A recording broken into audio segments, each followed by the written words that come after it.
म्हणजे काय, principal section of prism. Side AB and side AC represents two rectangular refracting surfaces. AB and AC दोन surface आहेत, याबद्दल height surface and height surface. Rectangular surface BC कुठे तळामध्ये याबद्दल rectangular असा आहे, या रेक्टँगल हा इथून पुढे असा रेक्टँगल इथून असा रेक्टँगल आणि दोन रेक्टँगल सरफेस आणि तळाचे rectangle surface. AB and AC represents refracting surfaces of prism. BC represents base of prism आणि याला म्हणायचं angle of prism. Angle between two refracting surfaces is called as refracting angle of prism. Consider incident monochromatic light. Incident monochromatic light.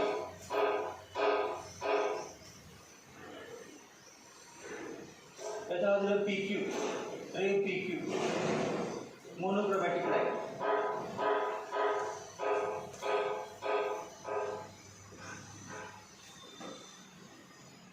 When light travels from rarer medium into denser medium, it does not move in a straight line, but it bends toward the normal. direction. याचं नाव समजा या ठिकाणी normal काढ. Normal म्हणजे perpendicular to surface, सरफेसला perpendicular.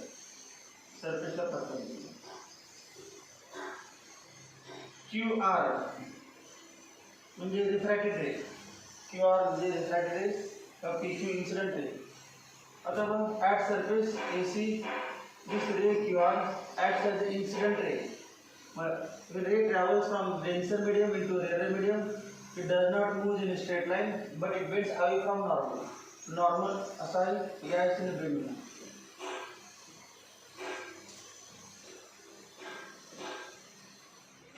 याचं नाव emergent रे, refracted रे. हा angle I म्हणून त्या ठिकाणचा angle R1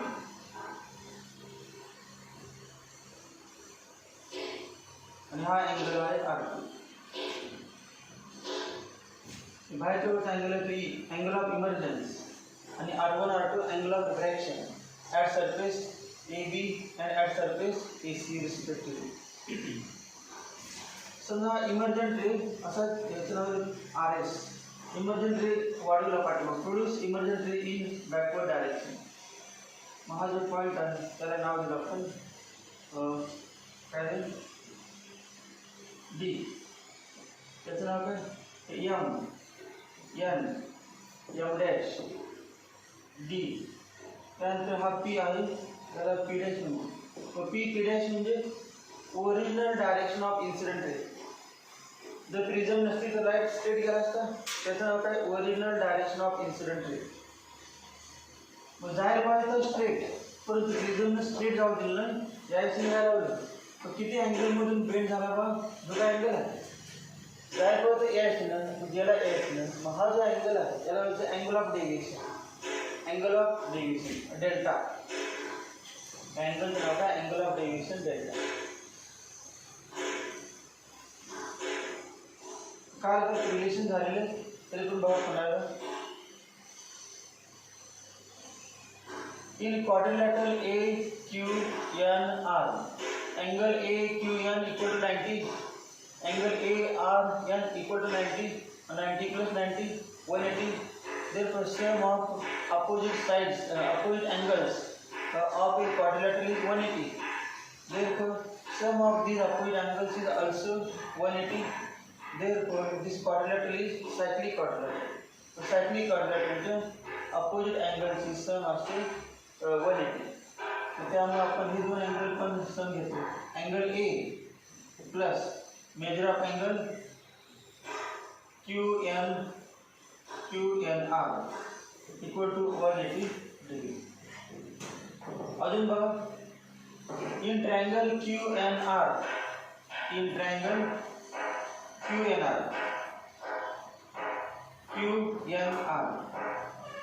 R1 plus R2 plus R1 plus R2 plus angle QNR, angle QNR equal to even sum किती असते 180.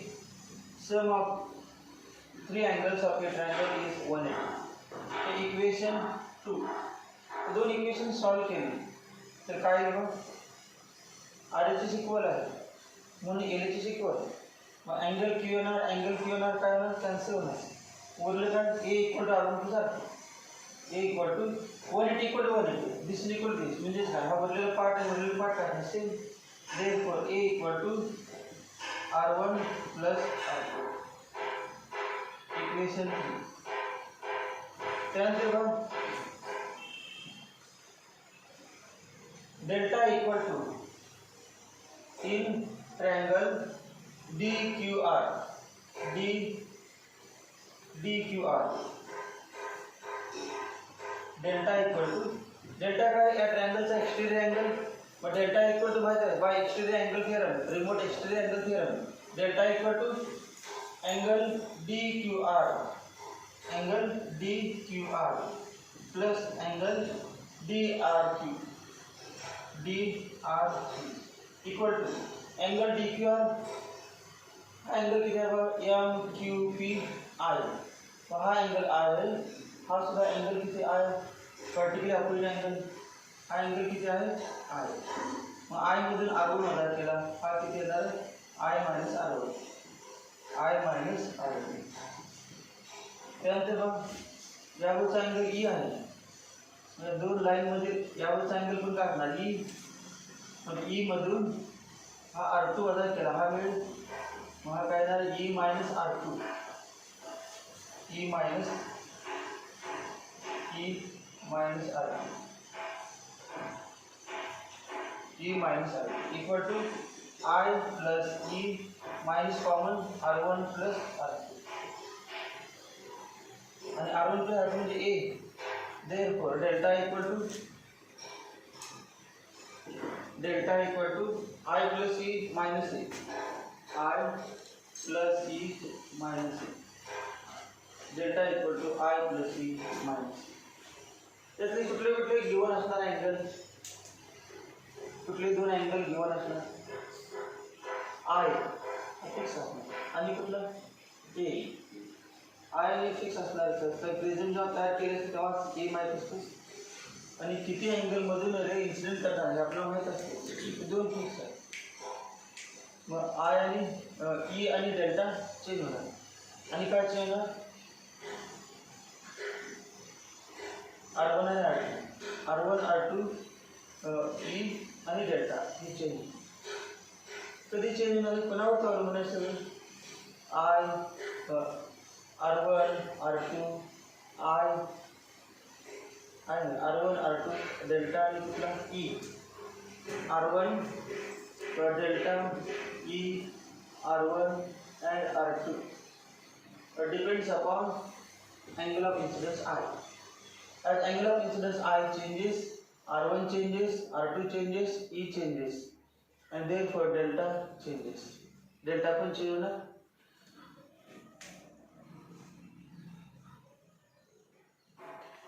We know that by Snell's law that mu म्हणजे sin I upon sin R1, sin I upon sin R1, sin I upon sin R1.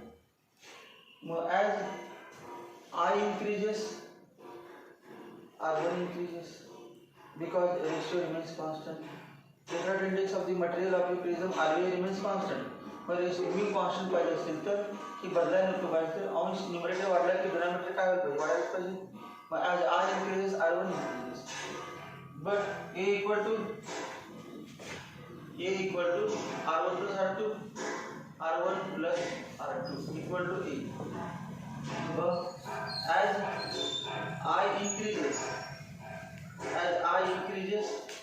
R1 increases. But sum of R1 plus R2 always remains constant. R1 plus R2 is A and A काय आपल्या मनात बदलत नाही A constant. As I increases R1 increases. As R1 increases R2 decreases. सम किती आहे 60 आहे. मग हा 30 असेल तर हा 30 आहे. हा जर 40 झाला तर हा किती वाला आपण 20 पर्टिक्युलर 20 इक्वल टू 60 म्हणजे R2 decreases and increases. As I increases, R1 increases. As R1 increases, R2 decreases. मग R2 decrease आता उलट होते.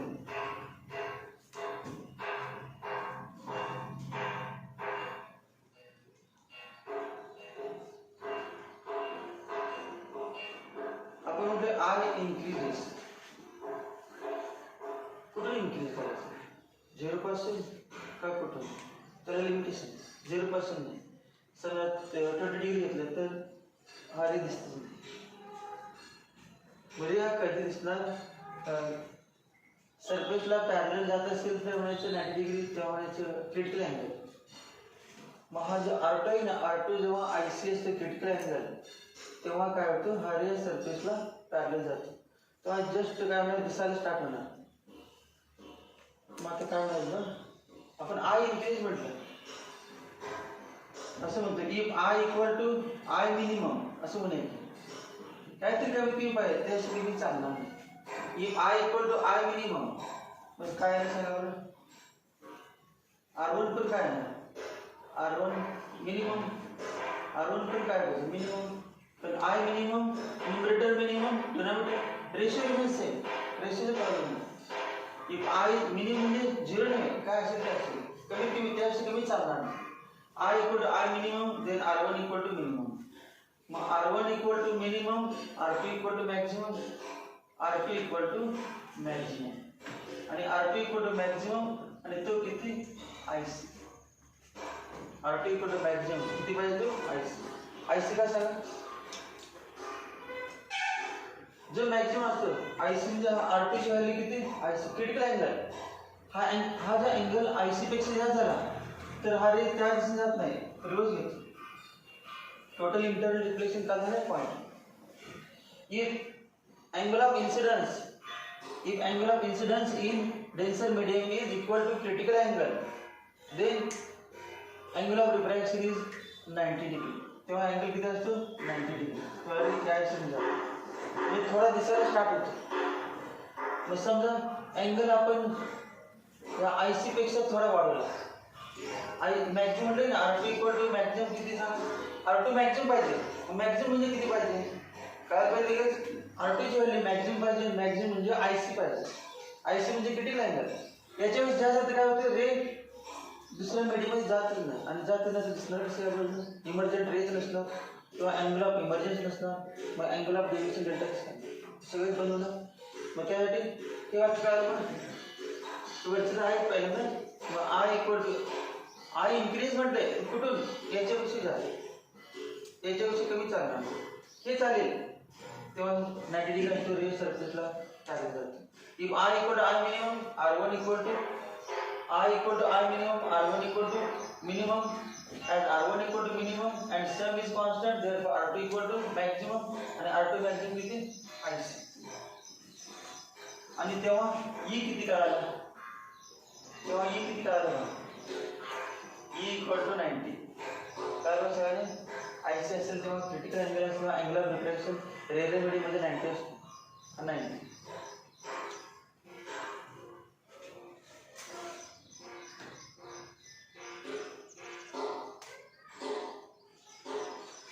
तर डेल्टाचे काय होते बघा I झालं R1 झालं R2 झालं E झालं डेल्टाचे बघा delta equal to I plus E minus A समजा किती आहे 60 ए मनाने समजा आपण 60 equilateral prism. Suppose prism is equilateral prism.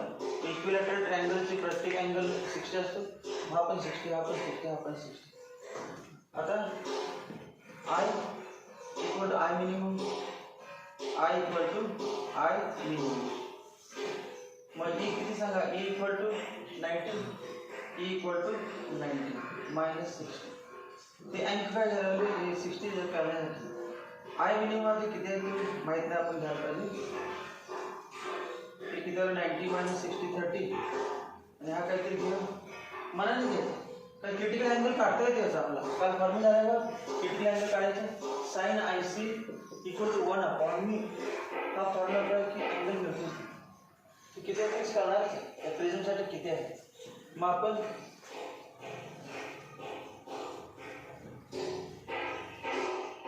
IC म्हणजे काय R2 किंवा R2 sine R2 equal to sine IC equal to 1/μ. मग R2 किती आहे ते करणार आहे.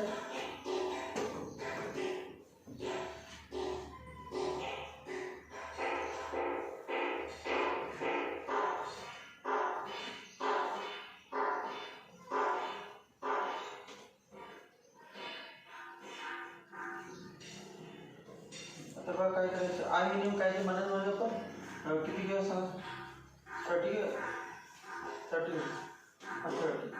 प्लस 90 मायनस किती आला बाय 60 डेल्टा किती आला 60 हा डेल्टा 60. त्यानंतर आय मिनिमम वाढवला हा झाला 35 मला नाही वाढवायला लागला.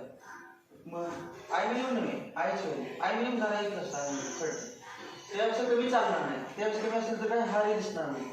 त्यामुळे तू विचार करायला 30 झालं तर 35 मग 35 घेतला आय 35 तेव्हा पुढचं सांगा काय करायचं हा तर 16 मग ई आय वाढत राहील ना पण as I increases R1 increases R2 काय होणार डिक्रीजेस आणि ई किती होता 90 होता आणि 90 होता परंतु आता तो डिक्रीज होणार. ई पण डिक्रीज होणार हे दोन डिक्रीज होणार.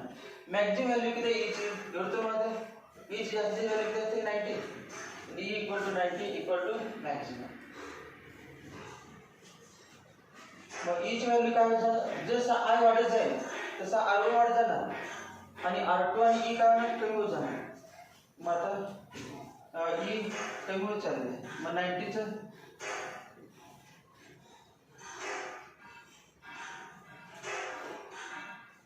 किती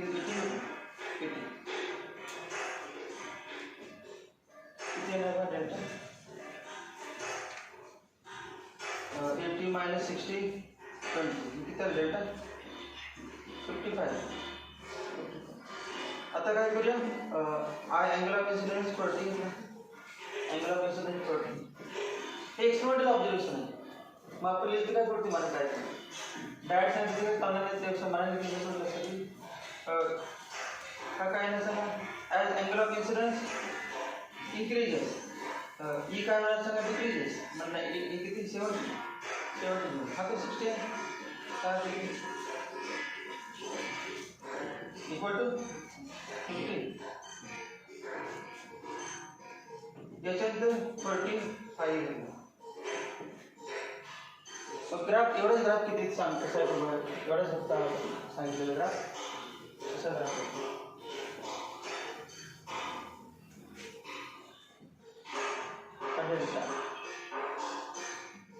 आणि आय इक्वल आय मिनिमम त्याला I equal to I minimum हा इथे काय I equal to I minimum. मग इथून तेव्हा delta equal to delta maximum झाला का डेल्टा मॅक्झिमम तर आय इक्वल टू तर कमी किंवा चालला कमी किंवा चालला I equal to I minimum delta as I increases delta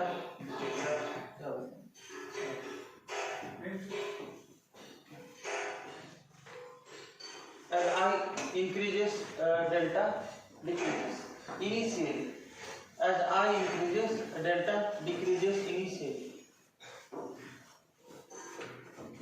it reaches a minimum value it reaches a minimum value it reaches minimum value and at this minimum value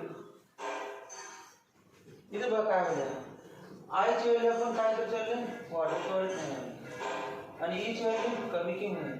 मग एक वेळ असे येईल की आय आणि ई सेम, कारण I वाढत चाललं आणि ई कमी चालला, 90 कमी कमी असं करत करत समजा की किती घेतलं 60 घेतलं, हे पण किती 60, 90 80 70 60 आणि 30 35 40 म्हणजे आयची व्हॅल्यू वाढवत वाढत गेली, त्यावेळी ईची व्हॅल्यू कमी कमी झाली. आणि कधीतरी एक वेळ असेल ना की दोघांची व्हॅल्यू काय होणार आहे, ते कमी कमी झाले म्हणजे कधीतरी 60 होणार आणि वाढत आले म्हणजे कधीतरी 60 किंवा कुठले तरी एक व्हॅल्यू काय होते दोघांची इक्वल होते. पुन्हा इक्वल आहे वरचं किती घ्या 50 घ्या, इक्वल नको आहे किती आहे 100 मायनस 40 आणि याला म्हणणार delta equal to delta minimum, delta equal to delta याच्याविषयी कमी होत नाही. आता पुढे काय करायचं, हे 50ची काय करणार 60, तेव्हा हे 50ची किती येणार सांगा, कमी झालं 50ची किती 45 मायनस 60 किती आहे 45 अजून 65 आणि 40 किती आहे वाढत चालले हे 70 आणि 40 किती आहे 70 मायनस 750 ग्राफ कसा आला ग्राफ या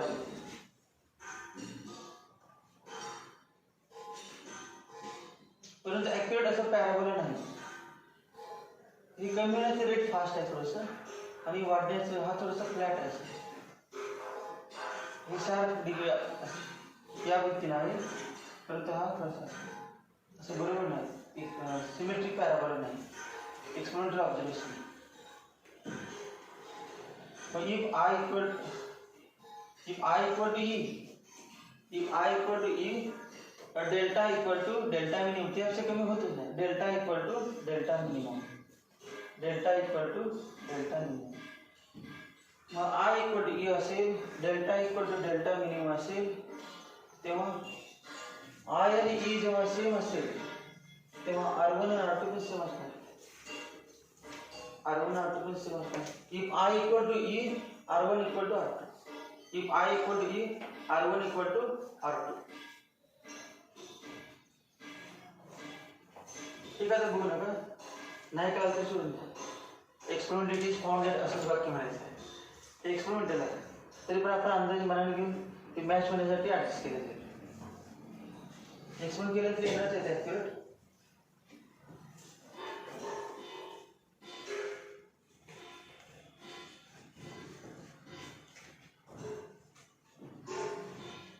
ग्राफ हे बघा, at delta equal to delta minimum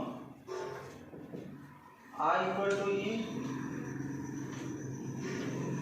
आणि या by principle of reversibility of light, समजा लाईट इकडून सुरुवात केला आपण असं चाललेलं आहे, तेव्हा हा काय होणार अँगल ऑफ इन्सिडेन्स हा I होणार, मग तेव्हा हा R1 होणार, तेव्हा हा R2 होणार आणि तेव्हा काय होणार यावर काय होणार E तोच रिव्हर्स करा. Delta equal delta minimum I equal E, R1 equal to R2. मग फॉर्म्युला बघा, from equation R1 equal to R2 equal to R minus, therefore from 3 A equal to R plus R, A equal to R plus R equal to 2R, therefore R equal to A upon 2.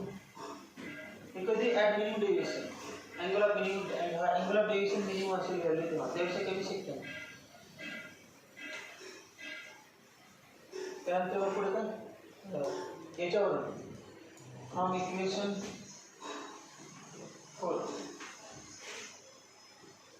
Delta minimum equal to I plus E म्हणजे I minus a. Therefore 2I equal to a plus delta minimum. Therefore I equal to a plus delta minimum upon 2. ये क्या जाएगा condition at delta equal delta minimum r and I minimum. मतलब by Snell's law of refraction, mu refractive index of the material of the prism, that is refractive index of glass, equal to sin I upon sin r, equal to sin of a plus delta minimum upon 2 upon sin of a upon 2. आणि याचं नाव prism formula. वरती आपण लिहिले prism formula या हा लिहिलेचं सगळं ज्यांनी अजून एक्स्ट्रा कुठला किती एक्स्ट्रा द्यायचं वरचं एक्स्ट्रा ग्राफ पण एक्स्ट्रा आहे. याचा तुम्हाला कुठला पण एमसी विचारलं तर तुम्ही विचार करून सोडू शकता. ते अँगलमध्ये माहिती होता.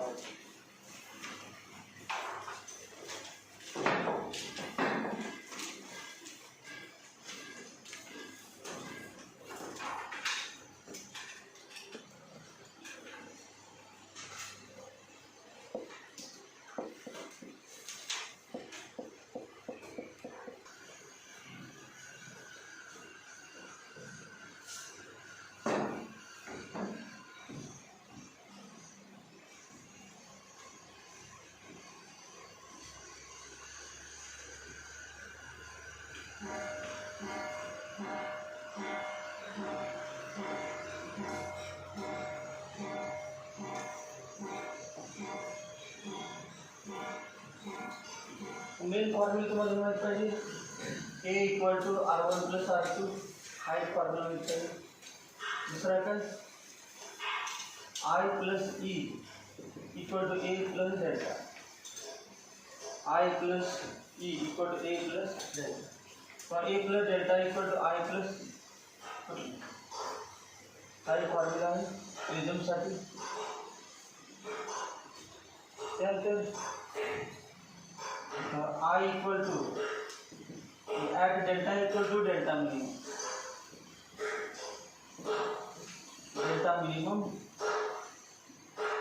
I equal to a plus delta minimum upon 2. R equal to a upon 2. ये माहित करें. याच्यानंतर बघा एक पॉइंट आहे थिन प्रिझम. जास्त प्रिझम की थिन प्रिझम नसते. थिन प्रिझम म्हणजे ज्या प्रिझमचा हा रिफ्रॅक्टिंग अँगल आहे हा अँगल लेस दॅन 10 डिग्री असते. If a less than 10 degree then the prism is called as thin prism.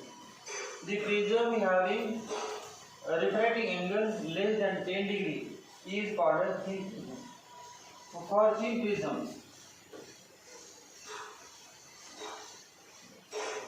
अजून एक माहिती तुम्हाला स्नेल्स लॉवरून n equal to sin I upon sin r1 sin I upon sin r1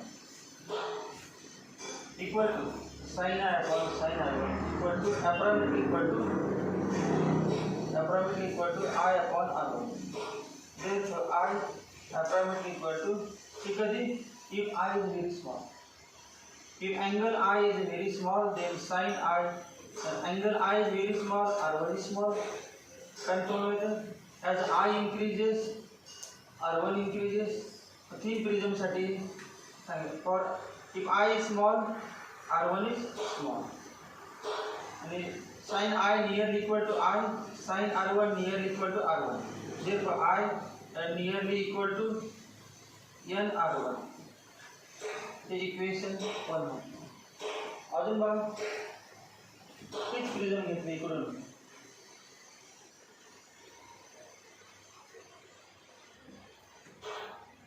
इकडून start केलं का उलट. हा अँगल किती आहे E आणि हा अँगल किती आहे R2. इकडून चालतं हे झालं आपलं. आता फॉर्म्युला हा I आणि हा R1. So refract index of material of the prism equal to sin I upon sin R1.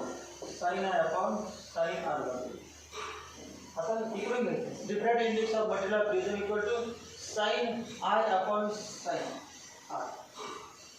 अब n equal to sin E upon equal म्हणजे E म्हणजे काय अँगल ऑफ इन्सिडेंस आणि R2 म्हणजे काय अँगल ऑफ R2 म्हणजे काय angle of या दिशेसाठी हा जर इकडे गेला त्या दिशेसाठी म्हणजे मिनिमम डेविएशनसाठी sin E upon सगळा अँगल ऑफ रिफ्रॅक्शन किती R2 sin R2 approximately equal to E upon R2 if angle of incidence is small. Therefore, n equal to E nearly equal to n R2. Equation 2. Formula माहिती मला वाटतं I plus E equal to A plus I plus E equal to A plus delta. A plus delta equal to I plus E. I ची value किती आहे n R1. E ची value n R2 आणि A plus delta. Therefore, A plus delta equal to n into bracket R1 plus R2. Therefore, A plus delta equal to n into A. R1 plus R2 म्हणजे काय A. Therefore, delta equal to n A minus A. Therefore, delta equal to n A into bracket n minus 1.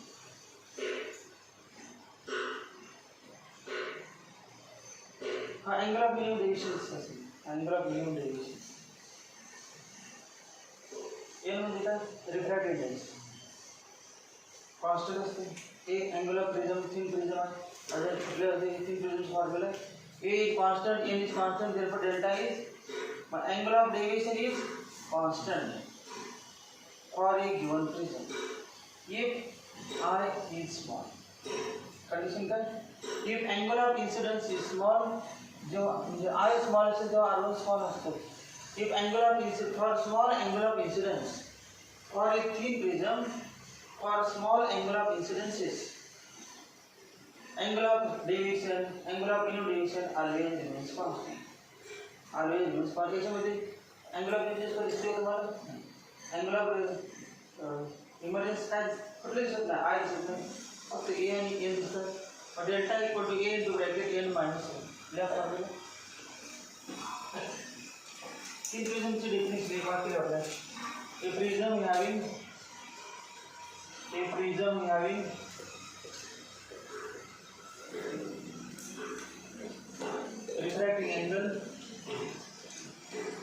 refracting angle less than 10 degree is called thin prism.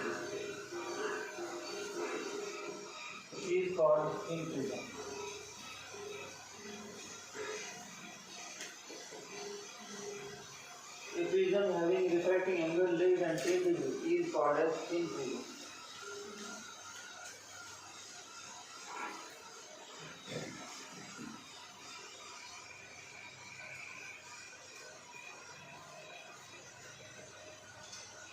त्यानंतर पहिल्या हातून करायचं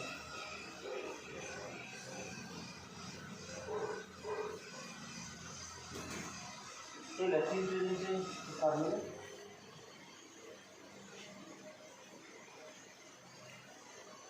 ते कसं आहे for small angle समजलं for small angle of incidence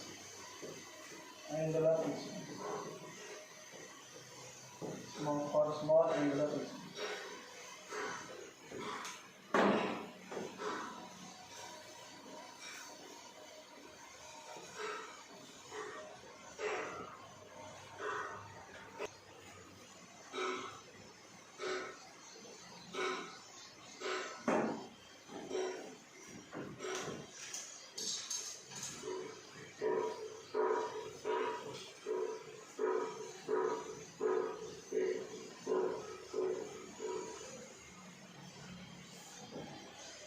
Studying the angular dispersion and dispersive power.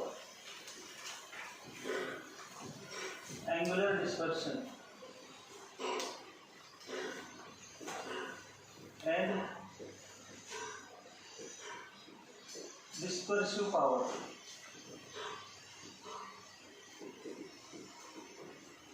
Of a prism.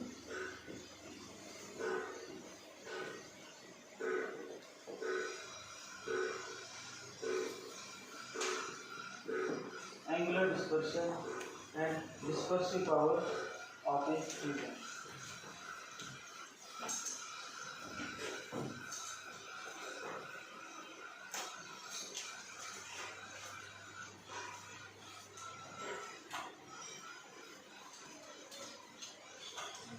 Angular dispersion and dispersive power of a prism.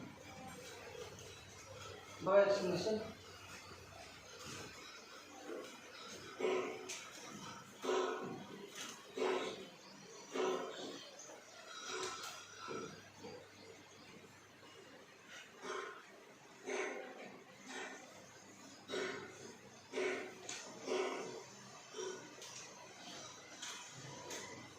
Consider a thin prism. Consider this is white light, polychromatic light. If white light is incident on a thin prism, this white light gets separated into 7 colors. जेव्हा white light तीन प्रिझमवरती किंवा प्रिझमवरती incident होतं तेव्हा त्याचे 7 कलरमध्ये splitting होतं.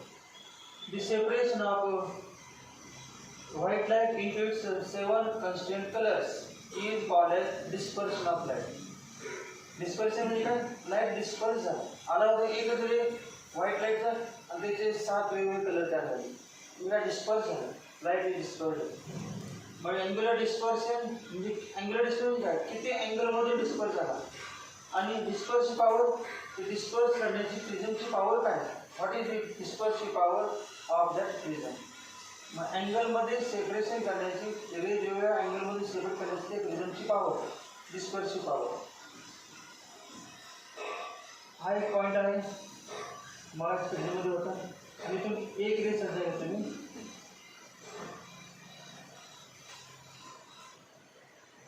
तेव्हा total 7 असणार.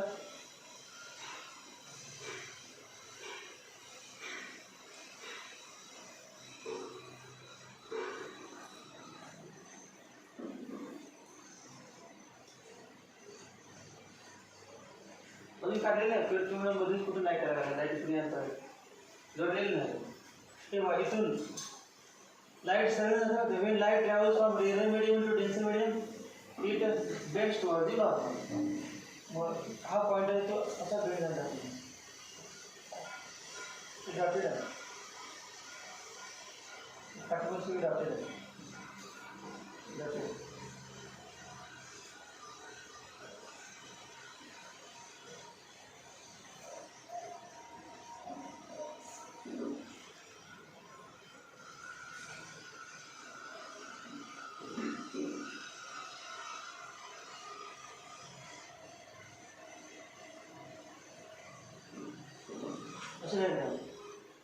इथून लाईट इथं आला आणि तयार दिसतो.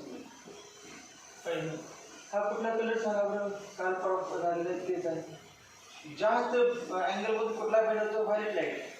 व्हायलेट लाईट मी व्हायलेट लाईट म्हणणार. Violet light angle of deviation हा angle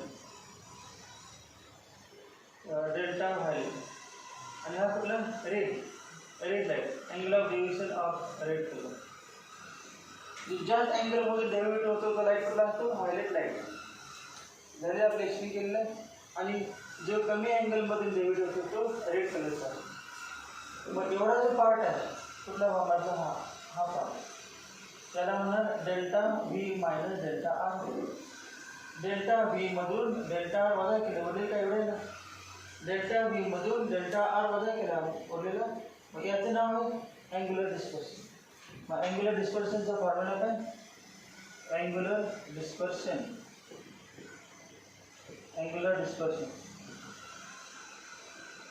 delta 2 1 equal to delta 2 minus delta 1. कुठल्या तरी 2 रेमध्ये काढू शकतो. ते आपण एक्स्ट्रीम कलरची काढले रेड आणि व्हायलेट. तर या 2 रेमध्ये अँग्युलर डिस्पर्शन त्यांची वजा करायची. मग डेल्टा 2 याला 1 minus delta 2 delta 2 minus delta 1. याला 1 मानले, याला 2, डेल्टा 2 माने डेल्टा 1. एकाला 1 मानले, एकाला 2, मटेरियल आम्हाला करायचं डेल्टा 2 माने डेल्टा 1 किंवा डेल्टा 1 माने डेल्टा 2. मग आपण या ठिकाणी काय लिहिणार आहे, angular dispersion equal to delta V R equal to delta V minus delta R. Delta V minus delta 2 म्हणजे काय, delta V minus delta R. त्याचं नाव अँग्युलर डिस्पर्शन. फॉर्म्युला बघा आता वरती झालेले, delta equal to A into bracket N minus 1, delta equal to A into bracket N minus 1, delta V equal to A into bracket N V minus 1, N म्हणजे refract index. Delta R equal to A into bracket N R minus 1. Therefore delta V R equal to N A into bracket N V minus 1 minus त्याचे लिहायचं A into bracket N R minus 1 equal to A common N V minus 1 minus N R plus 1 equal to A into bracket N V minus N R. काय कोणाचा formula आला, angular dispersion. Angular डिस्पर्शनचा formula काय आला, A into bracket N V minus N R. मग angular dispersion depends upon angle of इन्क्रीजम. Angle limitation आहे की जास्त 10 असणार. अँगल ऑफ इन्क्रीजम मध्ये as angle increases angular dispersion increase. आणि कशावरती, it depends upon refractive index of that material for violet and red color. violet and red कलरला त्या मटेरियलचा रिफ्रॅक्टिव्ह इंडेक्स किती असतो.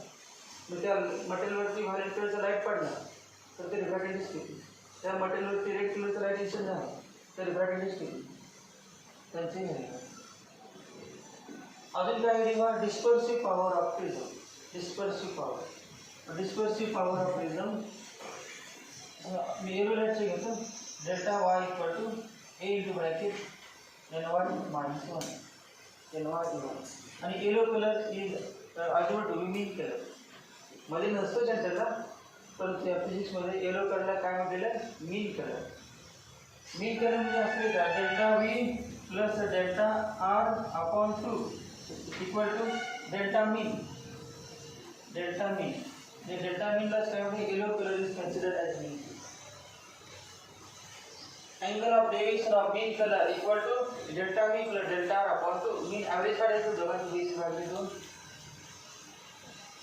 Dispersive power is represented by omega.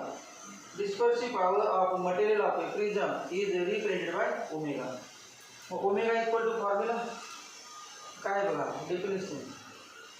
The ratio of angular dispersion to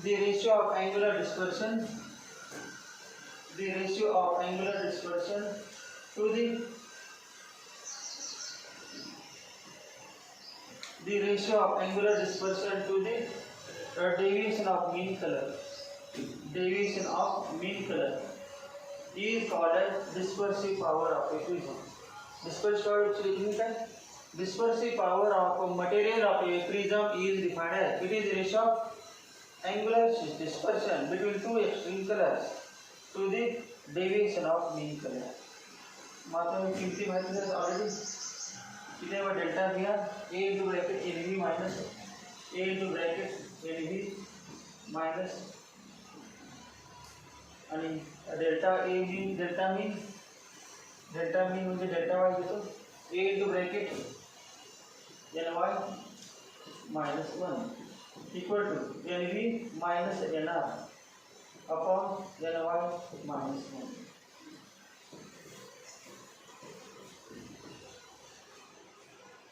ते वाक्याचं काय delta V सांगितलं,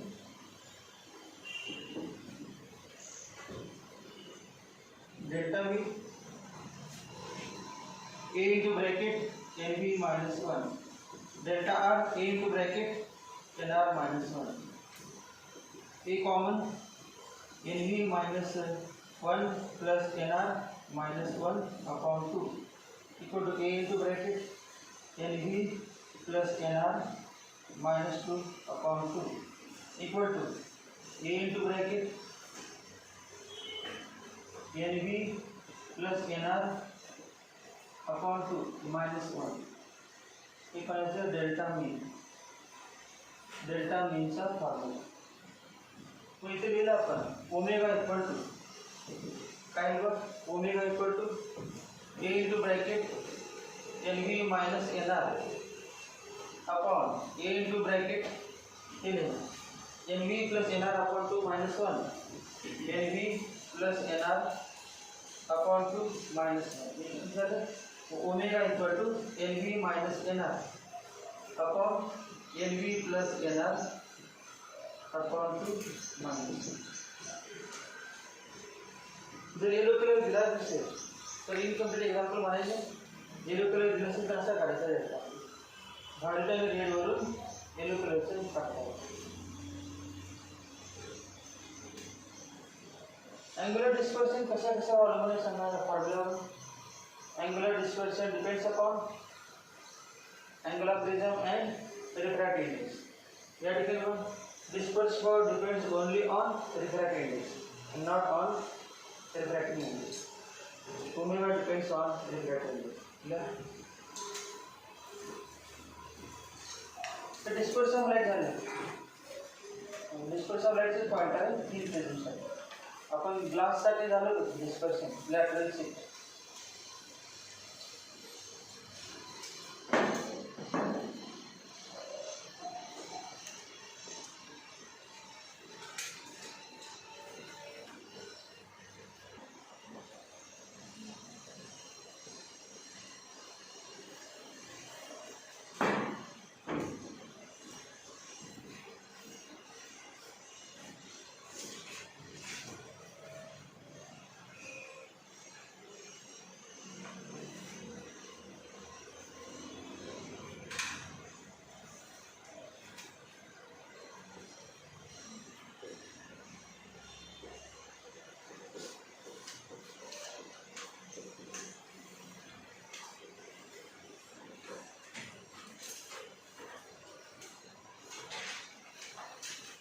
पुढचं पण ऑप्टिकल इंस्ट्रुमेंट्स.